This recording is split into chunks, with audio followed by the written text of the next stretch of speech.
Hello students, welcome to Crazy D's A to Z. Today I am going to start with the chapter solution. So let's start. What are solutions? It is a homogeneous mixture of two or more components. So when the constituents of the solutions are two, we call it as binary solution.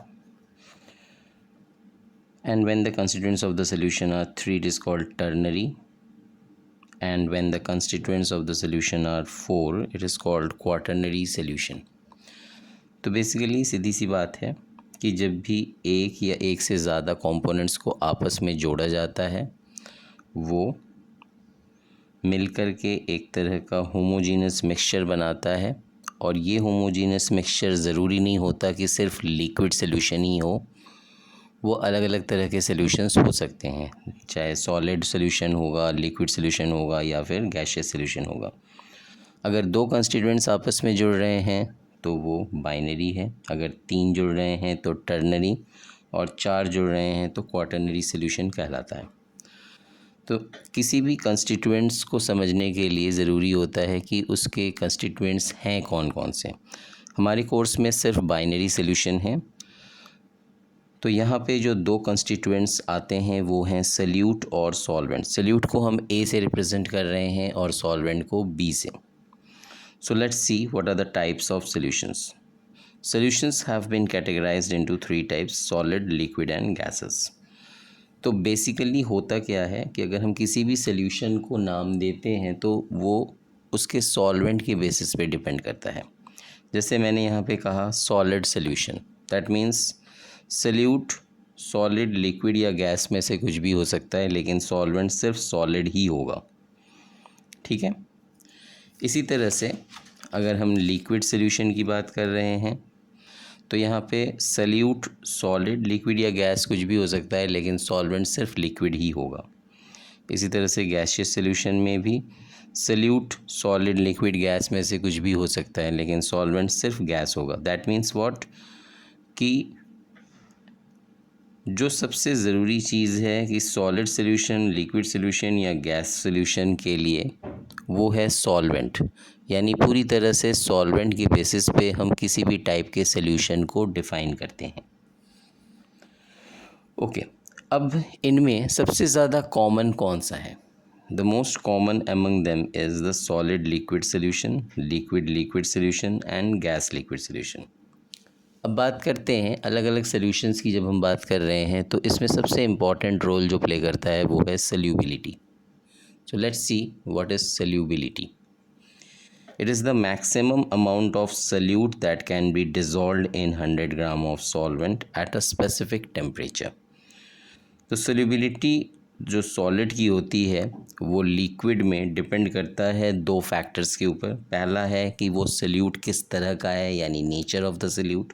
दूसरा solvent का nature. तीसरा temperature. तो basically solubility जो है वो पूरी तरह से डिपेंडेंट है नेचर ऑफ द सल्यूट पे, नेचर ऑफ द सॉल्वेंट पे और टेम्परेचर के ऊपर।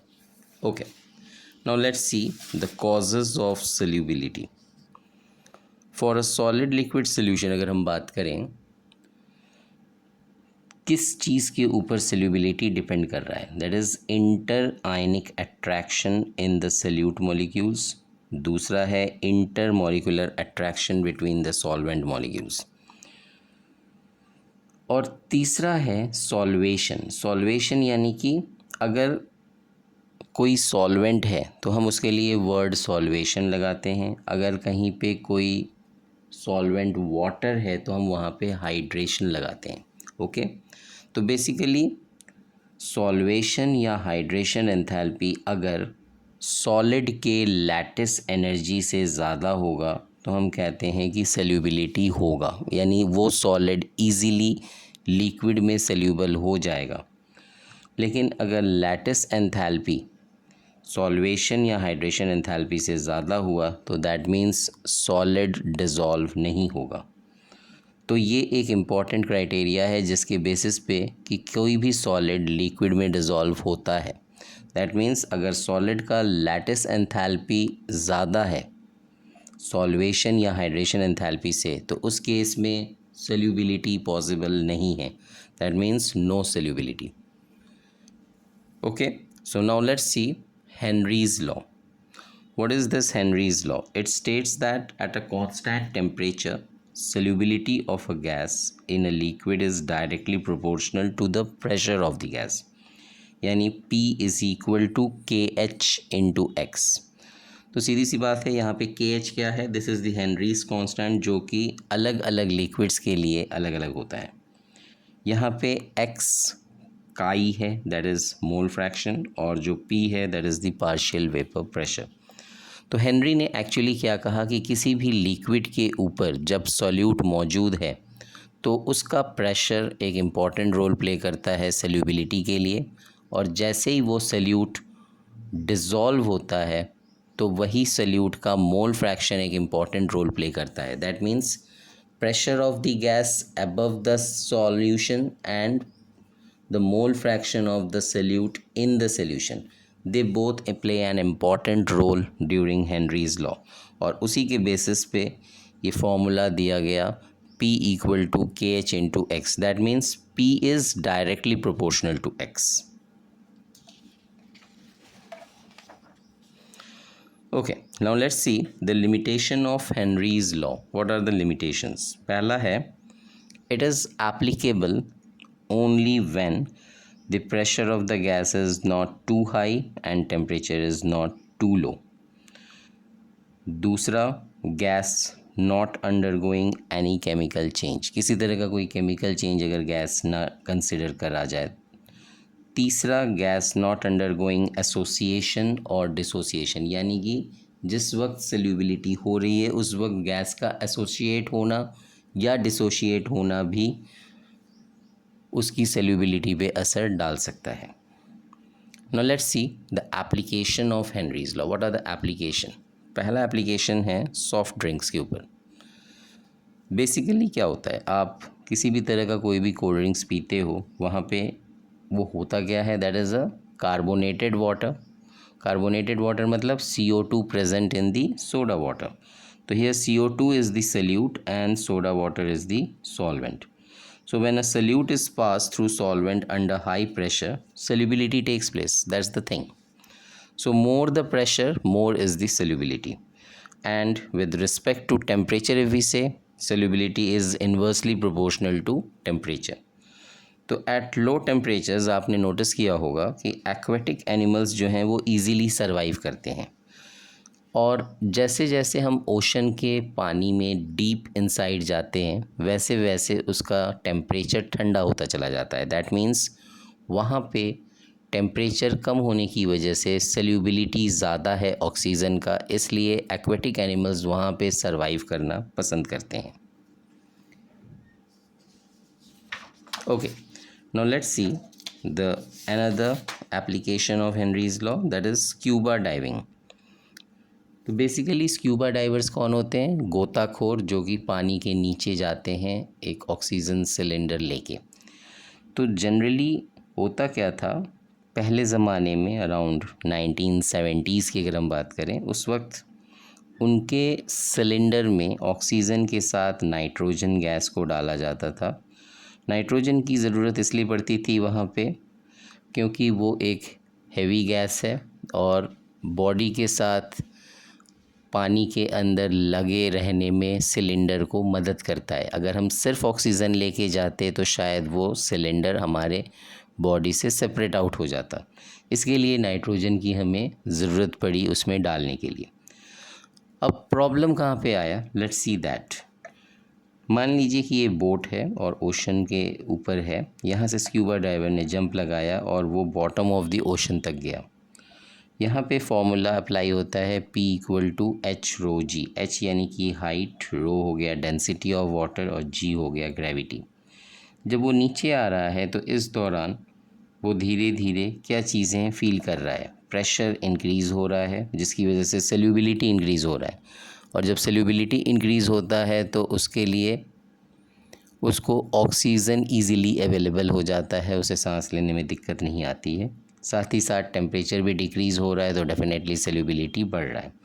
तो there is no issue while going down. लेकिन जब वो बॉटम से ऊपर की तरफ आना स्टार्ट करता है, this time what happens, pressure decrease कर जाता है, सॉल्युबिलिटी भी डिक्रीज़ कर रहा है, टेम्परेचर इंक्रीज़ कर रहा है, and as a result it starts facing bends. Bends का मतलब क्या हुआ, लो प्रेशर पे नाइट्रोजन गैस ईजीली सेल्यूबल हो जाता है। दैट मीन्स ऑक्सीजन का निकलना सिलेंडर से रुक जाता है और नाइट्रोजन गैस रिलीज़ होना स्टार्ट कर देता है, जिसकी वजह से उसके बॉडी में एयर बबल्स बनने लगते हैं, जो कि एक पेनफुल सा एक्टिविटी हो जाता है।